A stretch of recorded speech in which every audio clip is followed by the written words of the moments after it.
Rating 2026 music album covers. But first, we need a benchmark for terrible. So here it is. This is the 1983 Paul McCartney's album called Pipes of Peace. I discovered it recently because, like everyone else in 2026, I've been listening to Michael Jackson, and he did a song called Say, Say, Say with Paul McCartney, and it was released as part of this album, Pipes of Peace.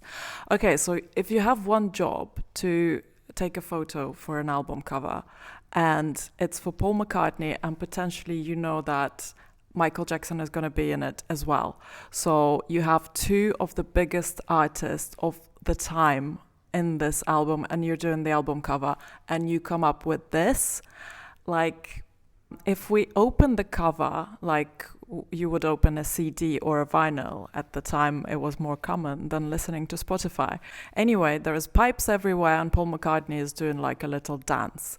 So we've always known that Paul McCartney was camp, and this cover just proves it. So we have known that, and we love him for that. He's camp, we love you, Paul, and this album cover is absolutely terrible. Okay, next, actually 2026, Drake, Iceman.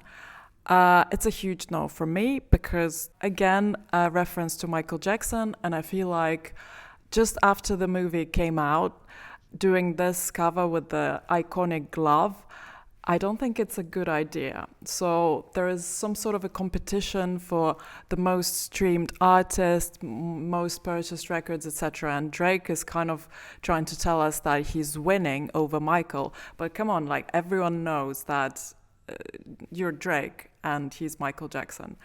Okay, so maybe you've put up the glove just to show your respect or love. And in this case, you're just number two, and you'll always be number two. Okay, next, Trying Times by James Blake. I love James Blake. I loved his previous album cover. It's not super bad. I have to look at it for a few seconds to actually decide if it's good or bad. Personally, I don't like it. It kind of reminds me of those impressionist paintings like Magritte.